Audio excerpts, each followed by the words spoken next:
gezien is het wel topsport natuurlijk. Want die vingers die moeten echt in topconditie blijven. Dus dat moet gewoon vreselijk goed getraind blijven.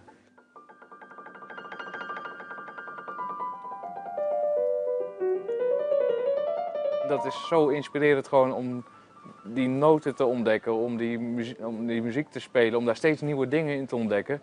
Ja, ik kan me geen beter leven voorstellen wat dat betreft.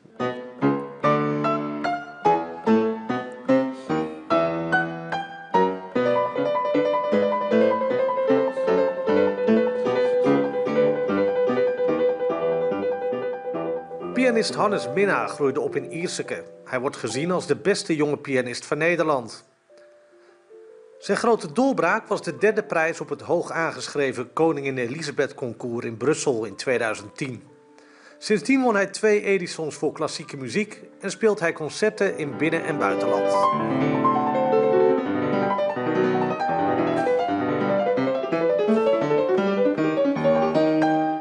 Ik krijg zoveel uitdagende uitnodigingen voor allerlei dingen.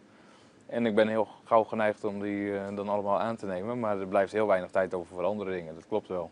Dus mijn sociale leven staat wel echt op een behoorlijk wat lager pitje dan een paar jaar geleden. En dat is ergens wel een bewuste keuze, want als ik dat niet zou doen, dan kan je gewoon ook niet een goede carrière overhouden. Zeker niet in dit stadium. Maar af en toe ik bedoel, die dingen en familie en zo, daar maak ik ook gewoon tijd voor. Dan studeer ik maar een dagje minder.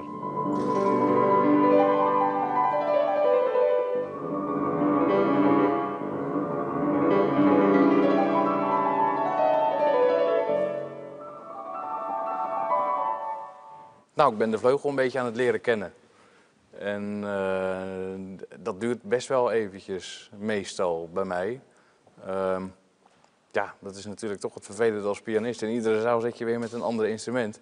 En nu spelen we dit stuk, doen we nu 6 keer met dit orkest. En iedere keer op een andere vleugel. En de verschillen zijn echt ontzettend groot.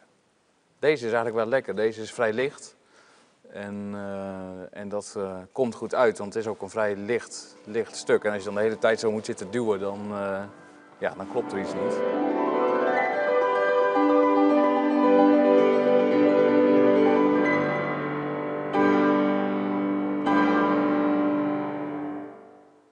Wat ik mezelf nog herinner was toen ik een jaar of 4 was, dat ik op een familiefeestje een achterneef een gitaar zag pakken en zag beginnen te spelen. En toen dacht ik, dit wil ik ook.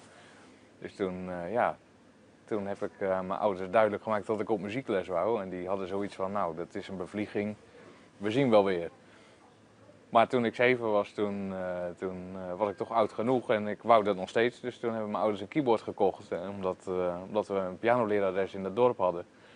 En toen ben ik, niet direct begonnen, want ik kon pas in december beginnen met de lessen. Dan had ze pas plek, geloof ik, maar dat keyboard hadden we al in september. Dus toen ik begon met les, toen kon ik alle liedjes die ik kende al spelen. Want ik had zo met 1 vinger dat zitten uitproberen natuurlijk.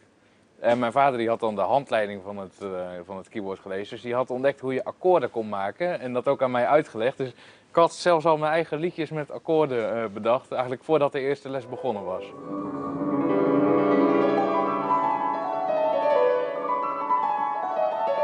heb ook nog een tijdje trompet gespeeld. Maar dat was te moeilijk voor mij. Dat was te moeilijk. Ja, joh. Op piano, je hoeft maar een toets in te drukken en je krijgt direct een mooie, zuivere toon. En op trompet, nou ja, ik kon toen al een beetje piano spelen, dus ik kon al wat liedjes. En op trompet, en dan moest je vreselijk je best doen en dan kwam er uiteindelijk 1 noot uit. En dan was het soms ook nog ineens een goeie. Dus nee, dat was niet aan mij besteed.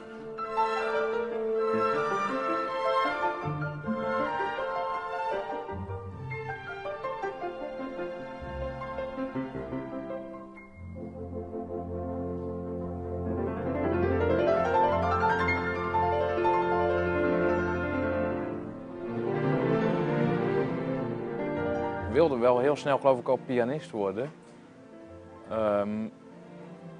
Maar ik had daar niet zo heel duidelijk een beeld van. Ik bedoel, ik was nog nooit naar een pianoconcert geweest, nota bene. Dus ik dacht gewoon dat een pianist is iemand die de hele dag piano speelt. En het had voor mijn gevoel ook wel, weet ik veel, toetsenist in een bandje kunnen worden of zo. Ik had niet echt het ideaal van in mijn eentje op een podium zitten met een grote vleugel. Ik had wel gewoon van de hele dag muziek maken. Dat was wel mijn droom. En nou, tot nu toe is die aardig uitgekomen.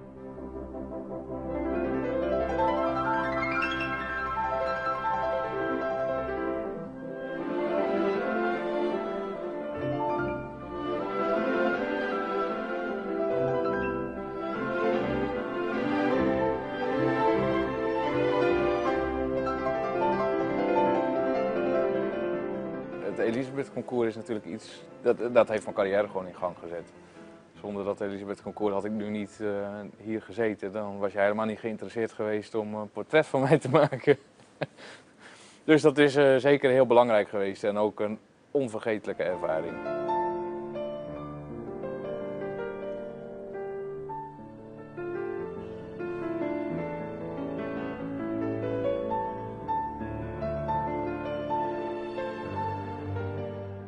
De meeste mensen hebben volgens mij helemaal niet gekeken of het concours helemaal niet gevolgd. Die zagen alleen dat ik derde was. En ja, dan ben je automatisch, weet je wel, zo van de nieuwe, of weet ik veel, de beste pianist van Nederland. Of wat mensen al dan niet verzinnen. Je kan in de muziek kan je helemaal niet zeggen dat er iemand de beste is. Of er bestaat heel veel naast elkaar. Maar goed, dat terzijde.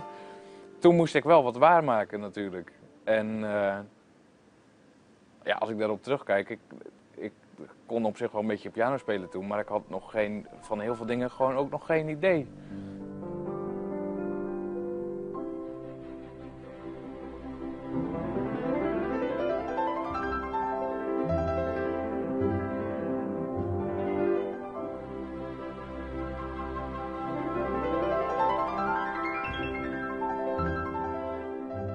Het is het mooiste pianoconcert wat er bestaat, wat we vanavond doen.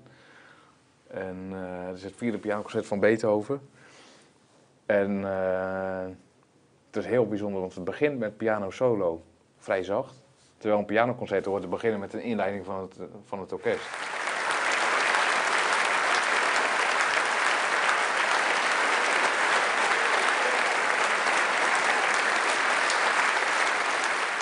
Eigenlijk zijn de zenuwen er altijd wel, alleen de ene keer heb je ze beter onder controle dan de andere keer. Soms speel je voor 20 man en omdat het dan zo intiem is het juist ontzettend zenuwachtig. En soms speel je voor een zaal met 1800 mensen en dan voelt het gewoon heel natuurlijk.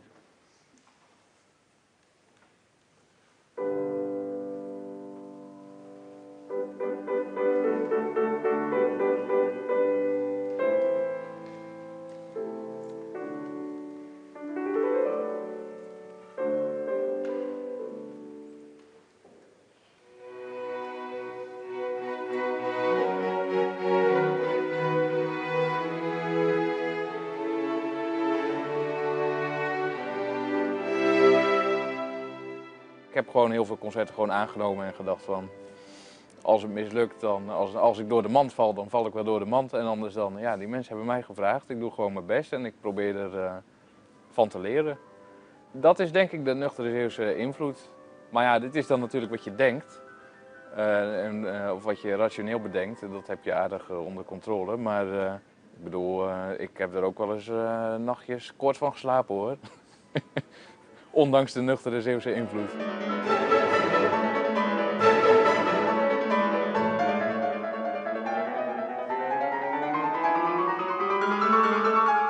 Ik ben sowieso van nature al niet zo'n klusser of zo'n tuinman, maar met dat soort dingen, zeg maar, als ik echt met zagen en elektronisch gereedschap en weet ik veel wat, ja, daar kijk ik altijd wel, ik word daar een klein beetje zenuwachtig wel van. Maar tegelijkertijd ben ik ook ontzettend klunzig met koken. Ik kook helemaal niet veel, maar altijd als ik weer eens een oven gebruik of zo, dan verbrand ik dus weer iets. En ik had dit jaar mijn debuut bij het Concertgebouworkest in het Concertgebouw. En 2 weken van tevoren, ja, toen heb ik, hier, je kan de snee nog steeds zien eigenlijk. Toen heb ik hier dit behoorlijk opengehaald aan een blik, wat ik in de prullenbak wil gooien.